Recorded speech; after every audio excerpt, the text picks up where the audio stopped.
الحمد لله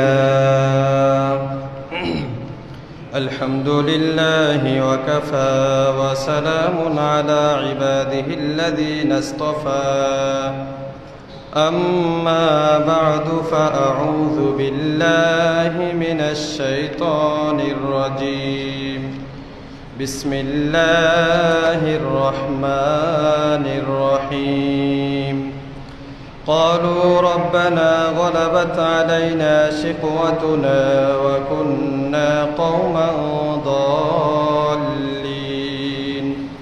ربنا أخرجنا منها فإن عدنا فإنا ظالمون قال اخسئوا فيها ولا تكلمون إنه كان فريق من عبادي يقولون ربنا آمنا فاغفر لنا وارحمنا وأنت خير الراحمين وقال تعالى في شان حبيبه ومحبوبه إن الله وملائكته يصلون على النبي يا أيها الذين آمنوا صلوا عليه وسلموا تسليما اللهم صل على محمد وعلى آل محمد كما صليت على إبراهيم وعلى آل إبراهيم إنك حميد مجيد اللهم بارك على محمد وعلى آل محمد كما باركت على إبراهيم وعلى آل إبراهيم إنك حميد مجيد بلغ العلا بكماله كشف الدجى بجماله حسنت جميع خصاله صلوا عليه وآله سبحانك لا علم لنا إلا ما علمتنا إنك أنت العليم الحكيم اللهم إني أعوذ بك من شر سمعي ومن شر بصري ومن شر لساني ومن شر قلبي ومن شر مني محترم حاضرین শ্রদ্ধেয় মুরব্বিয়ানে কিরাম মুসল্লিয়ানে ইজাম দিন প্রিয় ইসলাম প্রিয় কোরআন প্রিয় নবী প্রিয় ভাইয়েরা মহান রব্বুল আলামিনের দরবারে লক্ষ কোটি শুকরিয়া যিনি অত্যন্ত আদর করে মায়া করে যাচাই করে বাছাই করে আজকে জুমার দিনে আমাদেরকে সবার আগে আগে মসজিদে আসার তৌফিক দান করেছেন এজন্য শুকরিয়া তান সকলেই পড়ি আলহামদুলিল্লাহ লক্ষ কোটি দুরুদ ও সালাম বিশ্ব মানবতার মুক্তির দূত আকায়ে নামদার তাজদার মদিনা সরকারে দু আলম সরওয়ারে দু আলম সরওয়ারে কায়নাত রহমাতুল লিল আলামিন কুদওয়াতুল লিল মুমিনিন ইমামুল মুরসালিন খাতামুন নবিয়্যিন হযরত মুহাম্মদ মুস্তাফা সাল্লাল্লাহু আলাইহি ওয়াসাল্লামের উপর মুহতারাম হাজিরিন আজকে আমরা যে বিষয়টা নিয়ে আলোচনা করব সেটা হলো নাফরমান যারা দুনিয়াতে গুনাহ করে জীবন যাপন করতেছে গুনাহের মধ্যে লিপ্ত তাওবা না করে আল্লাহ না করুন যদি এই গুনাহ অবস্থায় তার মৃত্যু হয়ে যায় তার জন্য জাহান্নাম অবধারিত এই নাফরমানের মৃত্যুটা কতটা যন্ত্রণাদায়ক হবে এবং মৃত্যু পরবর্তী তার জিন্দেগিটা কতটা কষ্টদায়ক হবে বেদনাদায়ক হবে সে সম্পর্কে আজকে আমরা আলোচনা করব ওমা তাওফীকি ইল্লা বিল্লাহ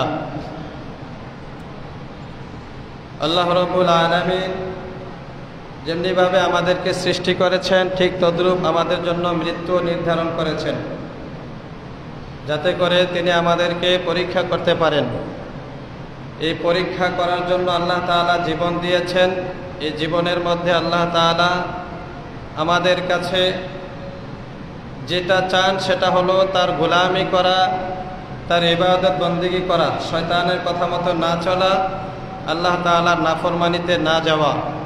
এরপরেও যারা নাফরমানিতে লিপ্ত হয় তাদের জন্য রয়েছে যন্ত্রণাদায়ক শাস্তি। অনেকগুলা পাপ আছে যেগুলা শাস্তি আল্লাহ তাআলা কিছুটা দুনিয়াতেই দেখান, আবার কিছু কিছু পাপ আছে যেগুলা শাস্তি দুনিয়াতে না হলেও আখিরাতে অবশ্যই আছে। যেই পাপ এবং গুনাহের কাজ করলে দুনিয়াতে কিছুটা শাস্তি দেন, এগুলোর মধ্যে কয়েকটা পাপ হলো এরকম। একটা হলো মা বাবার সাথে নাফরমানি করা, মা বাবার অবাধ্য হয়ে যাওয়া, মা বাবার সাথে বেয়াদবি করা। একটা সন্তান মা বাবার কথা শোনে না, মা বাবাকে কষ্ট দিচ্ছে নিয়মিত প্রতিনিয়ত, তো আল্লাহ তাআলা এই শাস্তিটা তাকে দুনিয়াতে কিছুটা দেখাবেন। আল্লাহর হাবিব সাল্লাল্লাহু আলাইহি ওয়াসাল্লাম এটাই আমাদেরকে জানিয়েছেন। তাহলে মা বাবার সাথে বেয়াদবি করা যাবে না, তাদেরকে কষ্ট দেওয়া যাবে না। দ্বিতীয়ত, যেই পাপের শাস্তিটা আল্লাহ তাআলা দুনিয়াতে দিয়ে থাকেন সেটা হলো জুলুম। একজন আরেকজনের প্রতি জুলুম করলো, অন্যায় করলো, এটা মনে করার কোনো সুযোগ নাই যে জুলুম করেছি, বাস আমার তো শক্তি আছে, সামর্থ্য আছে, ক্ষমতা আছে, তো সে আমাকে আর কিছু করতে পারবে না, অতএব আমি বেঁচে গেলাম, এটা মনে করা কোনো সুযোগ নেই। জুলুমের শাস্তি আল্লাহ তাআলা অবশ্যই আখিরাতে দিবেন, সাথে সাথে কিছুটা দুনিয়াতেও দেখাবেন, এটাও হাদিস দ্বারা প্রমাণিত। 3 নাম্বার হলো কোনো মানুষকে বেইজ্জতি করা। একজন মানুষ ইজ্জতওয়ালা, সম্মানওয়ালা, সে বিপদে পড়েছে বা কোনো ভুল ত্রুটি করেই ফেলেছে, এবার সুযোগে তাকে বেইজ্জতি করলাম। এটা আমরা বেশিরভাগ ক্ষেত্রে এখন করে থাকি, বিশেষ করে ফেসবুক ইউটিউবের জমানা। একজন একটা অপরাধ করছে, বাস এটা নিয়ে সমালোচনা শুরু হয়ে গেছে, তাকে কিভাবে লাঞ্ছিত করা যায়, বেইজ্জতি করা যায়। এই একটা প্রবণতা আমাদের বর্তমান প্রজন্মে দেখা দিয়েছে। মানে একজনে দোষ করছে, বাস এটা হাজার হাজার মানুষকে দেখাইতে হবে, তাকে যেভাবে হোক বেইজ্জতি করতে হবে, এটা আমাদের চিন্তা চেতনায় ঢুকে গিয়েছে। তো এটা এমন একটা অপরাধ, এমন একটা গুনাহ, এই গুনাহের শাস্তি, এই অপরাধের শাস্তি, পাপের শাস্তি আল্লাহ তাআলা দুনিয়াতে কিছুটা দেখাবেন, হাদিস দ্বারা এটাও প্রমাণিত। তাহলে কোনো মানুষকে বেইজ্জতি করার জন্য চেষ্টা করব না, কোনো মানুষকে বেইজ্জতি করার পিছনে লেগে থাকবো না, প্রত্যেকে নিজেই নিজের চিন্তা করবো। একজন মানুষ গুনাহ করে ফেলেছে বা কোনো অপরাধ করে ফেলেছে, ভুল করে ফেলেছে, সম্ভব হলে তাকে ব্যক্তিগতভাবে বোঝাবো, তাকে সংশোধনের চেষ্টা করব যেভাবে করা যায়। এভাবে মানুষকে জানানো বা তাকে জায়গায় জায়গায় বেইজ্জতি করা, অনেক সময় হাসির ছলেও আমরা বলে ফেলি। বন্ধু বান্ধব একসাথে কথা বলতেছে, তো এক বন্ধু একটা দোষ করেছে, সবার সামনে এটা প্রকাশ করে দিলাম বা তাকে বেইজ্জতি করলাম কোনো কটু বাক্য বলে। এটা অনেক বড় ধরনের একটি গুনাহ। 4 নম্বরে যে গুনাহের শাস্তি আল্লাহ তাআলা দুনিয়াতে দিয়ে থাকেন সেটা হলো আত্মীয়তার সম্পর্ক ছিন্ন করা। আত্মীয় যারা আছে, আত্মীয় কয়েক ধরনের হয়ে থাকে। একটা হলো মায়ের দিক থেকে, আরেকটা হলো বাবার দিক থেকে, আরেকটা হলো বিবাহের কারণে স্ত্রীর যে বংশধর আছে তারা। তো সবচেয়ে দামি আত্মীয় হলো বাবার দিক থেকে যারা আছে, এটাকে আমরা সবচেয়ে কম দামি আত্মীয় মনে করে থাকি। চাচাতো ভাই, চাচা মনে করি যে এরা আমাদের শত্রু, জায়গা জমিন ভাগাভাগি হয়েছে, এদের সাথে অনেক কথা কাটাকাটি, অথচ আত্মার দিক থেকে, রক্তের দিক থেকে তারা সবার কাছে। তারপরে হলো মায়ের দিক থেকে যারা আত্মীয় আছে, মামা, খালা, মামাতো ভাই, খালাতো ভাই। তারপরে স্ত্রীর দিক থেকে স্ত্রীর বাবা অর্থাৎ শ্বশুর শাশুড়ি, শালা সম্বন্ধী। তো এইভাবে আত্মার সম্পর্ক বা আত্মীয়তার সম্পর্ক যাদের সাথে আছে তাদেরকে সম্মান করা, তাদের খোঁজখবর নেওয়া, সম্পর্ক রাখা, সম্পর্ক ছিন্ন না করা। হ্যাঁ, ব্যস্ততার কারণে অনেক সময় খোঁজখবর নেওয়া যায় না, সেটা দোষের কিছু না, তবে তাদের সাথে সম্পর্ক ছিন্ন করা যাবে না। 5 নম্বরে যে শাস্তিটা আল্লাহ তাআলা দুনিয়াতে দিয়ে থাকেন, এরকম বড় ধরনের আরও একটা শাস্তি, আরও একটা গুনাহ হলো রিয়া, অর্থাৎ লোক দেখানো ইবাদত করা, লোক দেখিয়ে ইবাদত বন্দেগী করা। দান করলাম তো আমার মাকসাদ, উদ্দেশ্য হলো মানুষ জানুক, মানুষ দেখুক, এলাকার মানুষ আমাকে বুঝবে যে আমি একটা দানবীর। সবার সামনে যদি আমি এত টাকা দান করি তাহলে আমার একটা দাম বাড়বে, সম্মান বেড়ে যাবে। এরকম যদি লোক দেখানো কোনো ইবাদত হতে পারে, হয়ে থাকে, এটা শুধু দানের ক্ষেত্রে না, নামাজের ক্ষেত্রে হতে পারে, অন্যান্য ইবাদত বন্দেগীর ক্ষেত্রেও হতে পারে, তাহলে এটা এমন একটা গুনাহ, এমন একটা অপরাধ, এটার শাস্তি আল্লাহ তাআলা দুনিয়াতে কিছুটা তাকে দিয়ে দিবেন, আখিরাতে তো অবশ্যই এটার শাস্তি নির্ধারিত আছে। তাহলে এ ধরনের আরও অনেকগুলা কাজ আছে, নাফরমানি আছে, যেগুলা করলে আল্লাহ তাআলা কিছুটা শাস্তি দুনিয়াতে দিয়ে থাকেন। তো দুনিয়াতে যে শাস্তিটা দেন এটা তুলনামূলক অনেক কম। এর চাইতে আরো বহুগুণ শাস্তি তার জন্য রয়েছে মৃত্যু পরবর্তী জীবনে। একটা নাফরমান যখন মৃত্যুবরণ করবে তার মৃত্যুটা কতটা কষ্টদায়ক হবে। হাদিসের মধ্যে আছে, রাসূল পাক সাল্লাল্লাহু আলাইহি ওয়াসাল্লাম বলেন, ওয়া ইন্নাল ফাজিরা ইযা কানা ফি ক্বালিম মিনাল আখিরা জাআত মালাইকাতুন সুদুল বুজুহ। পাপাচার বান্দা, গুনাহগার বান্দা যখন আখিরাতের দিকে অগ্রগামী হয়, অর্থাৎ যখন তার মৃত্যু এসে যায়, মৃত্যুর সময় তার কাছে এমন একদল ফেরেশতা আসে যাদের চেহারাটা কালো কুচরি থাকে, দেখলেই ভয় পেয়ে যাবে। বিশাল আকৃতির বড় বড় ফেরেশতারা আসবে। ফায়াতিয়ানিহি মালাকান। ফেরেশতারা যখন ভয়ঙ্কর রূপ নিয়ে তার কাছে আসবে, ফেরেশতারা তার কাছে এসে তার রূহটা বের করার জন্য যখন কাছে বসবে, আসার পরে আবার ফেরেশতারা বলবে, ইয়া আইয়াতুহান নাফসুল খাবিসা উখরুজি।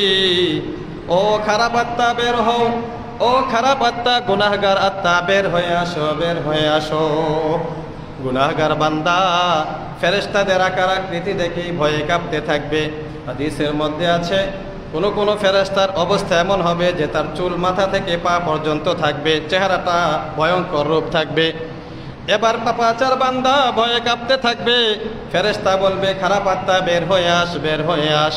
আল্লাহর হাবিব সাল্লাল্লাহু আলাইহি ওয়াসাল্লাম বলেন, তার রূহটা তখন তার শরীর থেকে, গুনাহগারের রূহটা গুনাহগারের শরীর থেকে এমনভাবে বের হবে যে কোনো আঠার সাথে যদি তুলা লেগে থাকে, তুলাটা আঠা থেকে বের করতে যেমন বের হয়ে আসে না, টানলেও আসে না, অনেকটা লেগে থাকে আঠার সাথে, রূহটাও এমনভাবে লেগে থাকবে আর ফেরেশতারা টেনে টেনে বের করবে।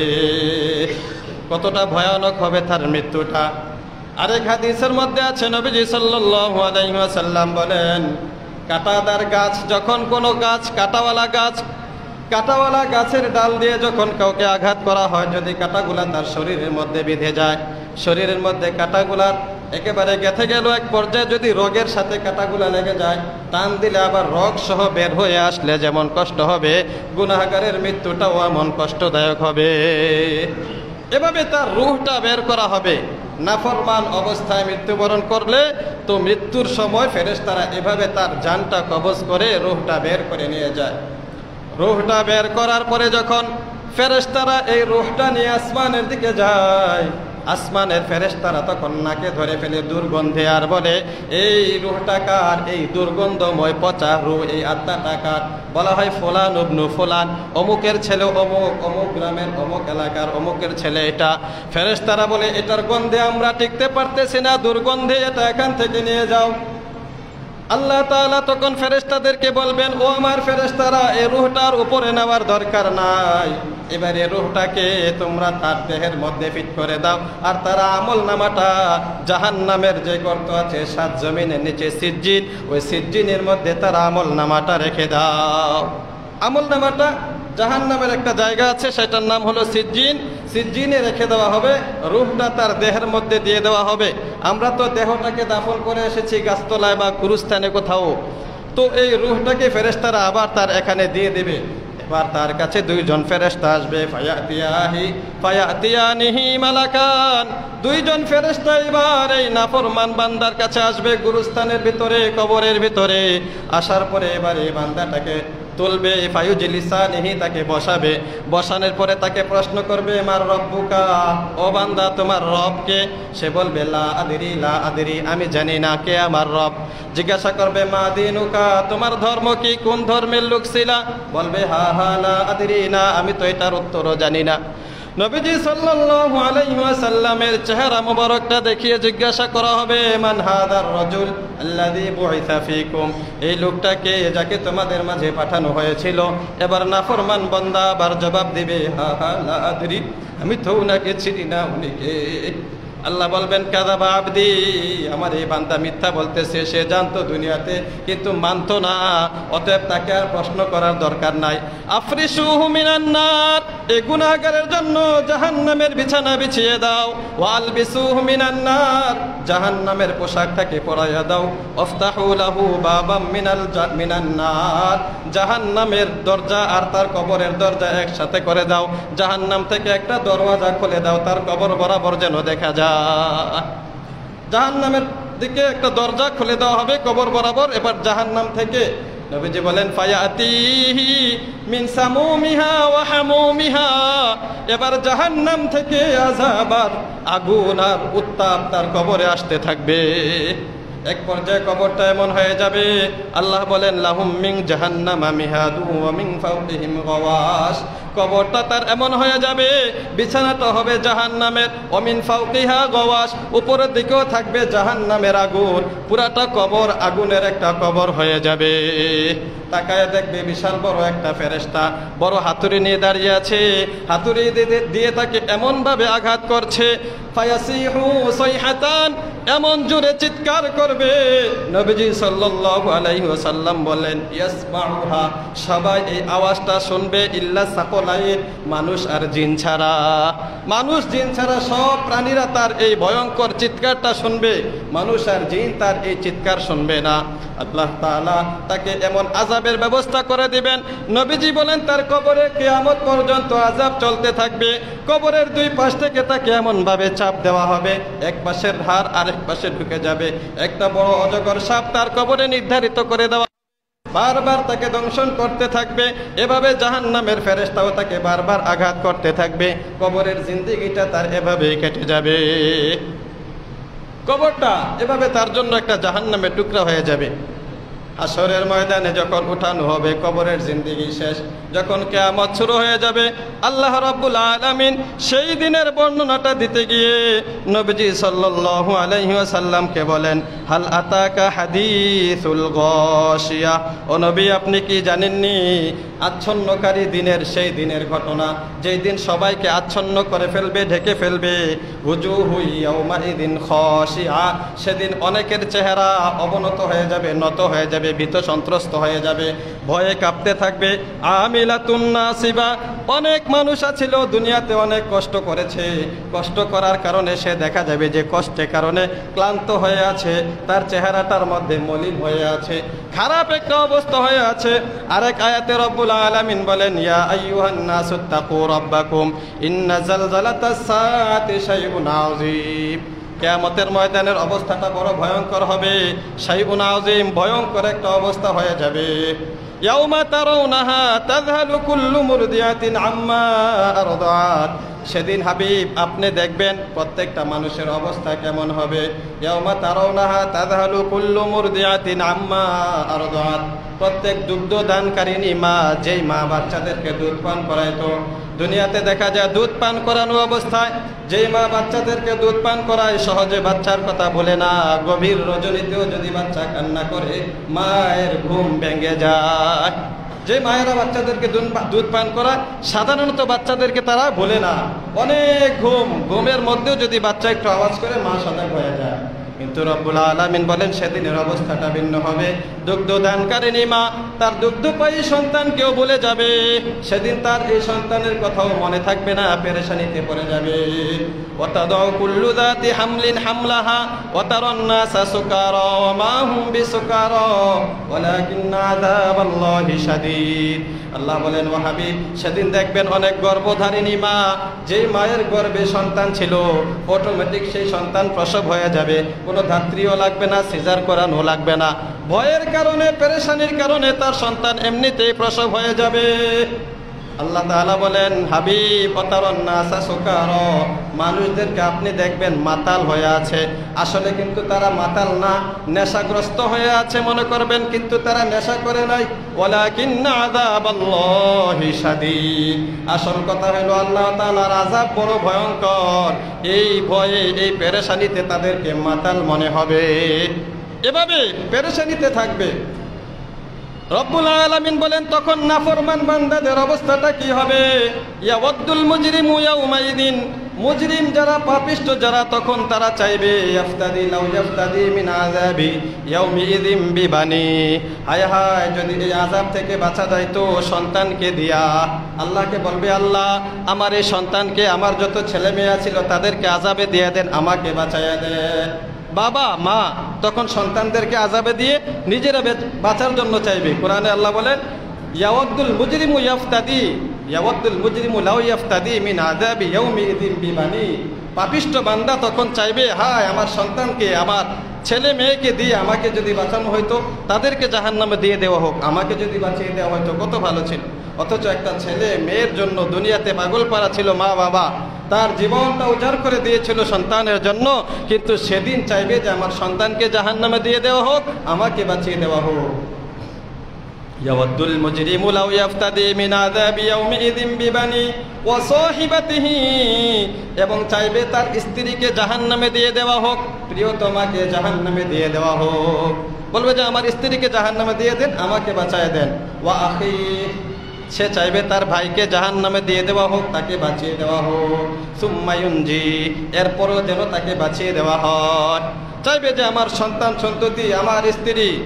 এরপর রব্বুল আলামিন বলেন, ওয়া ফাসিলাতিহিল্লাতি তুবি, এমনকি তার পরিচিত যত বন্ধু বান্ধব ছিল, এবার সে চাইবে যে সবাইকে জাহান্নামে দিয়ে দেওয়া হোক আর আমাকে বাঁচিয়ে দেওয়া হোক, কারণ নিজের পেরেশানিটা তখন এত বেশি হয়ে যাবে। মুজরিম পাপিষ্ঠ বান্দা এই পেরেশানির পরেও যখন বাঁচতে পারবে না, রব্বুল আলামিন বলেন এই পাপিষ্ঠ বান্দার জন্য যখন জাহান্নামের ফয়সালা হয়ে যাবে, তখন তাকে জাহান্নামের দিকে টেনে টেনে নিয়ে যাওয়া হবে। আল্লাহ রব্বুল আলামিন বলেন, ওয়াসিকাল্লাযীনা কাফারু ইলা জাহান্নামা যুমারা হাত্তা ইযা জাউহা ফুতিহাত আবওয়াবুহা, যখন তাকে জাহান্নামের কাছে নিয়ে যাওয়া হবে, ফুতিহাত আবওয়াবুহা, জাহান্নামের দরওয়াজা খোলা হবে। ওয়া ক্বালা লাহুম খাজানাতুহা, এবার জাহান্নামের ফেরেশতা তাকে লক্ষ্য করে বলতে থাকবে, আলাম ইয়াতিকুম রাসূলুম মিনকুম ইয়াতলুনা আলাইকুম আয়াতি রাব্বিকুম, ও নাফরমান বান্দা তোমার কাছে কি আসে নাই রাসূলুম মিনকুম, তোমাদের পক্ষ থেকে কোনো রাসূল, কোনো সতর্ককারী কি তোমাদের কাছে আসে নাই? তোমাদের কি জাহান্নামের কথা বলে নাই? জাহান্নামের আযাবের কথা কি তোমাদেরকে শোনায় নাই? ইয়াতলুনা আলাইকুম আয়াতি রাব্বিকুম, তারা কি তোমাদের কাছে তোমাদের রবের আয়াত শোনায় নাই, কোরআন তেলাওয়াত কইরা শোনায় নাই? ওয়া ইউযিরুনাকুম লিকা ইয়াউমিকুম হাযা, আজকের এই দিনের ভয়াবহতা সম্পর্কে কি তোমাদেরকে তারা সতর্ক করে নাই? জাহান্নামের রক্ষীরা তখন এই নাফরমানকে বলতে থাকবে যে তোমাদের কাছে কি এরকম ওয়াজ নসিহত পৌঁছে নাই? কেউ কি তোমাদেরকে এই জাহান্নামের কথা বলে নাই? আজকের দিনের ভয়াবহতা সম্পর্কে কেউ কি তোমাদেরকে জানায় নাই? ক্বালু বালা ওয়ালাকিন হাক্কাত কালিমাতুল আযাবি আলাল কাফিরিন, এবার জাহান্নামীরা বলবে, নাফরমানীরা বলবে, বালা অবশ্যই অবশ্যই আমরা শুনেছি, আমাদের কাছে কই জাহান্নামের কথা এসেছে, আজকের দিনের ভয়াবহতার কথাও এসেছে, কিন্তু আমরা শুনি নাই, আমরা বিশ্বাস করি নাই শোনার পরেও। এজন্য রব্বুল আলামিন বলেন, ওয়ালাকিন হাক্কাত কালিমাতুল আযাবি আলাল কাফিরিন, এজন্য অস্বীকার করেছিল যারা কাফের, যারা নাফরমান যারা, আজকে তাদের উপর আমার কথা বাস্তবায়ন হবে, আজকে জাহান্নামের আযাব তাদের জন্য নির্ধারিত হয়ে যাবে। কিলা দুখুলু আবওয়াবা জাহান্নামা খালিদিনা ফিহা, এবার ফেরেশতারা বলবে আর কোনো বাঁচার উপায় নাই, এখন আর কেউ সতর্ককারী আসবে না, এখন সতর্ক হইলেও আর কোনো কাজে আসবে না। বলুন, উদখুলু আবওয়াবা জাহান্নামা, জাহান্নামের দরজায় এবার তোমরা প্রবেশ করো, খালিদিনা ফিহা, এখানে তোমরা স্থায়ীভাবে থাকতে থাকো। ফাবিসা মাসওয়াল মুতাকাব্বিরিন, অহংকারীদের জন্য এটা কতই না নিকৃষ্টতম একটা স্থান। অহংকারী মানে দুনিয়াতে যারা রবের কথা মানে নাই, কেমন যেন তারা একটা অহংকারী দেখাইছিল। আল্লাহ তাআলা ডাকছে, আজানের দিকে আজান দিতেছে, মুয়াজ্জিন সাহেব নামাজের দিকে ডাকতেছে, তো মসজিদে আসে না, কেমন যেন দৌড় মুয়াজ্জিনের ডাক আর কি, দৌড় এটা একটা আজান, এটা আর কি, মানে কেমন যেন সে অহংকারী প্রদর্শন করেছিল, ভালো কথা ভালো কাজ গ্রহণ করে নাই, কেমন যেন সে এটাকে কোনো পরোয়াই করে নাই। এজন্য তাদের জন্য এইভাবে জাহান্নাম নির্ধারিত হয়ে যাবে। রব্বুল আলামিন এবার আমাদের নবী সাল্লাল্লাহু আলাইহি ওয়াসাল্লামকে বলেন, হাবিব সেদিনের অবস্থাটা কি হবে জানেননি? যখন তাদেরকে জাহান্নামে দিয়ে দেওয়া হবে, জাহান্নামে দিয়ে দেওয়ার পরে তাদের অবস্থাটা হবে এমন, তাসলা নারন হামিয়া, তারা জাহান্নামে প্রবেশ করবে, নারন হামিয়া, প্রজ্বলিত আগুনের মধ্যে তারা প্রবেশ করবে। আগুনের শাস্তি জাহান্নামের ব্যাপারে বারবার বলা হয়েছে, কারণ আগুনের শাস্তিটা বড় ভয়ঙ্কর শাস্তি। যারা আগুনের মধ্যে পড়েছে বা কোথাও আগুন লেগেছে দেখবেন শাস্তিটা কত ভয়ঙ্কর হয়ে থাকে। 100টা বেতের বাড়ি দিলেও এত কষ্ট লাগবে না, কিন্তু একটু আগুন লাগলে যে কষ্টটা লাগে শরীরের মধ্যে, এজন্য আল্লাহ তাআলা বারবার জাহান্নামের শাস্তি বলার ক্ষেত্রে আগুনের কথা বলেছেন। আগুনে যখন সে জ্বলতে থাকবে এক পর্যায়ে ক্ষুধা লাগবে, পানির পিপাসা লেগে যাবে, তুসকা মিন আইনিন আনিয়া, তারা যখন পানি চাইবে ইয়াস্তাসকুন, রবের কাছে তারা পানি চাইবে। পানি চাওয়ার পরে তুসকা মিন আইনিন আনিয়া, প্রজ্বলিত গরম ঝর্ণা থেকে তাদেরকে পানি পান করানো হবে। অনেক গরম একটা পানি তাদেরকে দেওয়া হবে।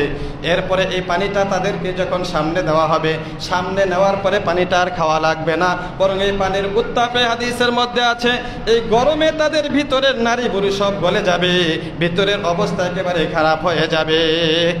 এবার খাবার চাইবে যে আল্লাহ, জাহান্নামে যত শাস্তি আছে এর মধ্যে বড় একটা শাস্তি হলো ক্ষুধা। আল্লাহ তাআলা তাদেরকে ক্ষুধা দিবেন, খিদা লেগে যাবে জাহান্নামে যাওয়ার পরে। রবের কাছে যখন খাবার চাওয়া হবে, রব্বুল আলামিন বলেন লাইসা লাহুম তুআমুন ইল্লা মিন দরি, জাহান্নামীদের কোনো খাবার দেওয়া হবে না, তবে একটা খাবার দেওয়া হবে, সেই খাবারটার নাম হলো দরি। একটা খাবার দেওয়া হবে, খাবারের নাম কি? দরি। দরি মানে হলো একটা গাছ আছে, যে গাছটাকে বলে দরি। এই গাছের মধ্যে একটা ফল ধরবে, জাহান্নামের এই ফলটাকে বলা হয় জাক্কুম। এই জাক্কুম ফল এবার জাহান্নামীকে খেতে দেওয়া হবে। হাদিসের মধ্যে আছে এই জাক্কুম ফলটা কেমন। এই জাক্কুম ফলটা যখন বান্দায় মুখে দিবে, নাফরমান বান্দায় গলার মাঝখানে আটকে থাকবে, এটা ভিতরেও যাবে না, সামনেও আসবে না। চাইবে বের করার জন্য, কিন্তু বার করতে পারতেছে না, আবার ভিতরেও নিতে পারতেছে না। জাহান্নামীরা এবার চিন্তা করবে, হায় হায়, দুনিয়াতে যদি কোনো খাবার গলায় আটকায় যায় তো তখন আমরা একটা কাজ করতাম, কি করতাম? পানি খাইতাম। গলায় যদি খাবার আটকায় যায় কি করতাম? পানি খাইতাম। এবার আবার চাইবে পানি। তাদেরকে যখন পানি চাওয়া হবে, যখন তারা পানি চাইবে, এবার পানি দেওয়া হবে না, পানির বদলায় দেওয়া হবে জাহান্নামীদের রক্তে মাংস যে পুঁজ হয়েছে, এই পুঁজ, রক্ত মাংস গলে যে পুঁজ হয়, এই পুঁজ দেওয়া হবে। এক গ্লাস পুঁজ তাদের সামনে দেওয়া হবে। আর এই পুঁজের দুর্গন্ধে তাদের অবস্থা খারাপ হয়ে যাবে। হাদিসের মধ্যে আছে নবীজি সাল্লাল্লাহু আলাইহি ওয়াসাল্লাম বলেন, নারী বুড়ি গলে এবার পিছনের রাস্তা দিয়ে বের হয়ে যাবে। এভাবে জাহান্নামের মধ্যে আযাব আর শাস্তি চলতে থাকবে। এক পর্যায়ে যখন শাস্তি আর সহ্য করতে পারতেছে না, এই পানিটা যখন মুখে দেবে, হাদিসের মধ্যে আছে ওয়াকাত্তাআত মা ফি বুতুনিহিম, পেটের মধ্যে যা আছে সবগুলোকে তারা যখন কেটে ফেলবে, পেটে যা আছে সব গুঁড়া হয়ে যাবে, গলে যাবে, অবস্থা যখন খুবই ভয়ঙ্কর হয়ে যাবে, এবার জাহান্নামের রক্ষী যারা আছে, প্রহরী যারা আছে, এদেরকে ডাকবে, বলবে যে আমাদের জন্য একটা ফয়সালা করো। জাহান্নামের রক্ষী ফেরেশতারা আসবে, আসার পরে বলবে আলাম ইয়াতিকুম রাসূলুম মিনকুম আলাম ইয়াতিকুম নাযীর, এখন তো আমরা কিছু করতে পারবো না, দুনিয়াতে কি তোমাদের কাছে কোনো সতর্ককারী আসে নাই? জাহান্নামের রক্ষীরাও বলবে দুনিয়াতে তোমাদেরকে ভয় দেখানোর মতো কেউ আসে নাই, তোমাদের কাছে কি রবের কোরআন তেলাওয়াত করে শোনানো হয় নাই? তারা বলবে বালা, অবশ্যই শোনানো হয়েছে, কিন্তু আমরা আমল করি নাই। এই কথাটা আমরা যারা দুনিয়াতে নাফরমানি করতেছি, আল্লাহ না করুন যদি নাফরমানি অবস্থায় মৃত্যু হয়ে যায়, তখন এই কথাটা আমাদের মুখ দিয়ে বের হবে।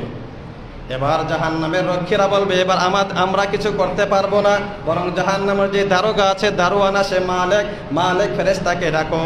কোরআনের মধ্যে রব্বুল আলামিন বলেন ওয়ানাদাউ ইয়া মালিকু লিয়াকদি আলাইনা রাব্বুক, এবার জাহান্নামীরা মালিক ফেরেশতাকে ডেকে বলবে ও মালিক লিয়াকদি আলাইনা রাব্বুক, রবকে ডাকো যেন রব আমাদের জন্য আযাবটা হালকা করে দেন।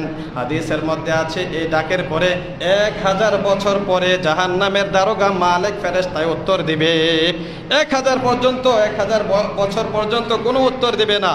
1000 বছর সে জাহান্নামের আগুনে জ্বলবে, শাস্তি ভোগ করবে। এরপরে এই মালিক ফেরেশতা জবাব দিবে যে কি হয়েছে বলো। এবার মালিক ফেরেশতাকে যখন বলা হবে যে আমরা তো এই আযাব সহ্য করতে পারতেছি না, রবকে বলো রব যেন আমাদেরকে জাহান্নামে মৃত্যু দিয়ে দেয়, যেন আমাদেরকে এখানে মৃত্যু দিয়ে দেয়। আল্লাহ বলবেন যে না না, এখন আর মৃত্যু নাই, মৃত্যু একবার হয়েছে, এখন আর মৃত্যু দেওয়া হবে না, এই জাহান্নামের আযাবই ভোগ করতে হবে। জাহান্নামের দারোগা থেকে তারা এই উত্তর শুনবে।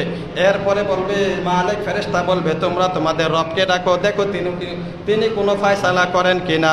নবীজি সাল্লাল্লাহু আলাইহি ওয়াসাল্লাম বলেন এরপরে জাহান্নামীরা রবকে ডাকতে থাকবে। ডাকার পরে তারা বলবে, সূরা মুমিনুনের মধ্যে আল্লাহ তাআলা সেই অবস্থাটা বর্ণনা করেছেন।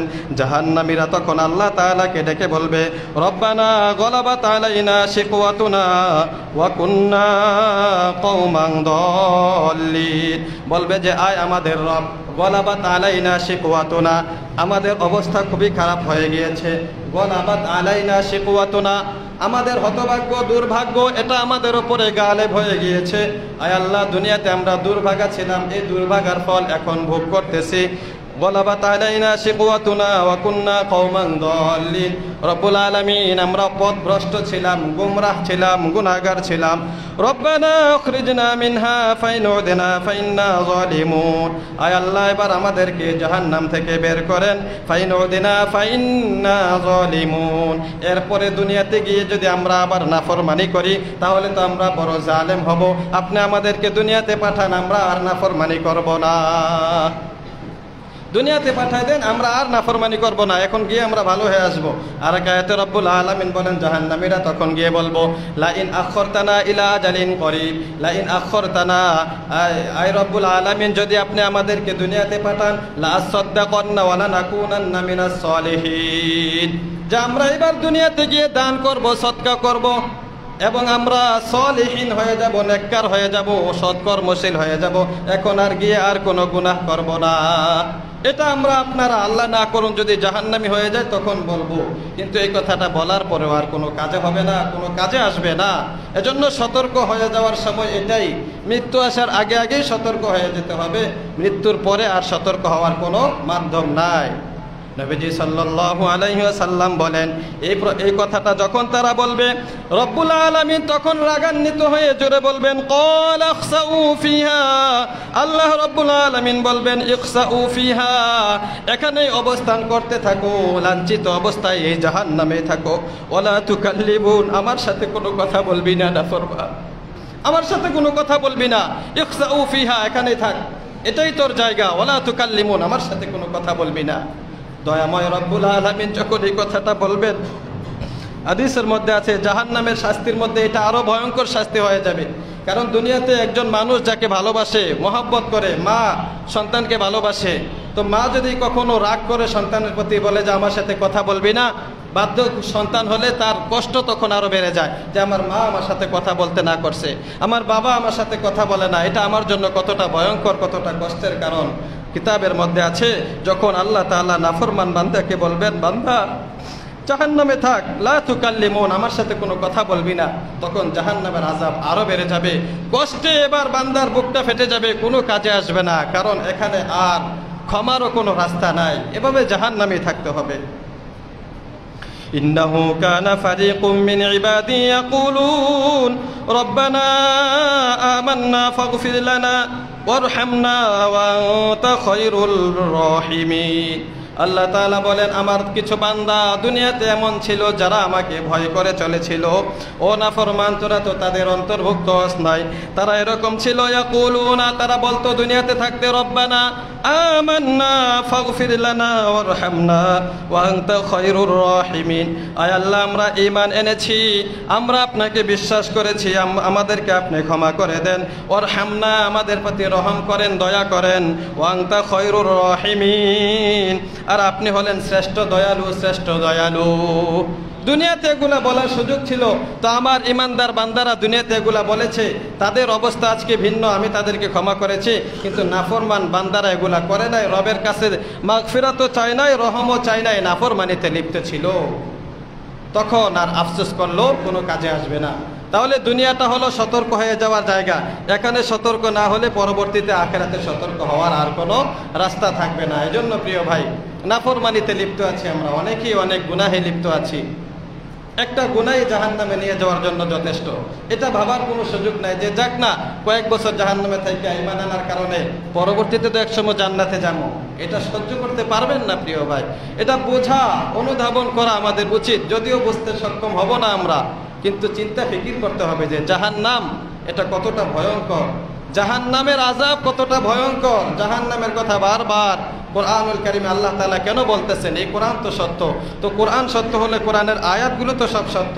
জাহান্নামে যে দিবেন আল্লাহ তাআলা বারবার বলতেছেন, আযাব দিবেন, শাস্তি দিবেন, এগুলো কি কাল্পনিক কথা? এগুলো কি এমনি বানানো হয়েছে যে একটা ঘটনা বা কাল্পনিক কথা, কিছু ইমোশনাল কথাবার্তা বলে একটা বই ছাপিয়ে দিলাম, এরকম এটা কিছু? বরং প্রতিটা কথা বাস্তব, প্রতিটা কথা বাস্তব। ওয়ালাকিন হাক্কাত আলাইহিম কালিমাতু রাব্বিক, আল্লাহ তাআলার কালিমা বাক্য প্রতিটা কথা বাস্তবায়ন হবে, একটা কথাও কোনো অবাস্তব হবে না। যেই ওয়াদাগুলো আল্লাহ তাআলা করেছেন, জাহান্নামীদের জাহান্নামের শাস্তির কথা, জান্নাতীদের জান্নাতের নেয়ামতের কথা, প্রতিটা কথা বাস্তবায়ন হবে। এজন্য দুনিয়াতে আমাদেরকে সতর্ক হয়ে যাবে, প্রতিটা ক্ষেত্রে আমাদেরকে ফিকির করতে হবে যে এই কাজটা করতেছি, রব কি আমার প্রতি নারাজ হয়ে যান কিনা, রব কি আমার প্রতি গুসা হয়ে যান কিনা, নাকি রব দুনিয়াতে আমাকে কোনো আযাব দিয়ে দেন কিনা, রব আমার জন্য এই কাজের জন্য আমাকে জাহান্নামী বানিয়ে দেন কিনা। এই ফিকিরটা আমাদের থাকতে হবে। গুনাহ করার সময় ফিকির করতে হবে যে এই জুলুমটা যে করতেছি, এই মুহূর্তে আল্লাহ তাআলা তো আমার চাইতে বড় শক্তিশালী, আমার চেয়ে বড় প্রতাপশালী, তো যদি আল্লাহ তাআলা আমাকে এটার জন্য শাস্তি দিয়ে দেন কেমনটা হবে? একজনের উপর জুলুম করলাম, কোনোভাবে তার জায়গা আত্মসাৎ করে নিলাম, তাকে আঘাত করলাম, গালি দিলাম, কোনোভাবে তাকে আমি এই কষ্ট দিলাম, তখন যদি আমার এই ফিকিরটা থাকে যে এখন যদি চান রব্বুল আলামিন আমাকে এর চাইতে কঠিন শাস্তি দিতে পারেন, তাহলে গুনাহ থেকে বাঁচা কিছুটা সম্ভব হবে। তো আমাদেরকে এভাবে গুনাহ থেকে বাঁচার জন্য ফিকির করতে হবে, সর্বদা রবকে ভয় করতে হবে, আল্লাহ তাআলার জাহান্নামের আযাবকে ভয় করতে হবে, জাহান্নামকে ভয় করতে হবে, আল্লাহ তাআলাকে ভয় করতে হবে। আল্লাহ তাআলা আমাদেরকে জাহান্নাম থেকে মুক্তি দান করুক, আল্লাহ তাআলা আমাদের জন্য জান্নাতের ফয়সালা করে দেখ, আমিন। প্রিয় ভাইয়েরা, জাহান্নাম থেকে বাঁচার জন্য নিজে বাঁচার চেষ্টা করুন। অন্যে কি করলো সমালোচনা লিপ্ত না হয়ে নিজের নিরাপত্তানামা দুনিয়া থেকে নিয়ে যাওয়ার চেষ্টা করুন, যে আমার নিরাপত্তানামা লাগবে, সেখানে গেলে আমি বাঁচতে হবে। অতএব আরেকজনে ভুল করেছে তাকে নিয়ে গবেষণা করলে এটাতে আমার কোনো ফায়দা হবে? সে যদি সংশোধন হয়ে যায় তার ফায়দা, সংশোধন না হলে তার ক্ষতি। তো আমি যদি তাকে নিয়ে সমালোচনা করলাম, আমাদের ভিতরে এই রোগটা সবচেয়ে বেশি, যে আমরা অন্যে কি অপরাধ করলো, কি ভুলটা করলো, এটা নিয়ে গবেষণা লিপ্ত হয়ে যায়, কিন্তু আমার ভিতরে যে এর চাইতে আরো বড় বড় অনেকগুলো অপরাধ আছে, বদ অভ্যাস আছে, এগুলা দূর করার চেষ্টা করি না। আল্লাহ তাআলা আমাদেরকে সমস্ত বদ অভ্যাস থেকে, ফিরে থেকে, বেঁচে থেকে সমস্ত ভালো কাজগুলো করার তৌফিক দান করুক, আমিন। ওয়া আখিরু দাওয়ানা আনিল হামদুলিল্লাহি রাব্বিল আলামিন।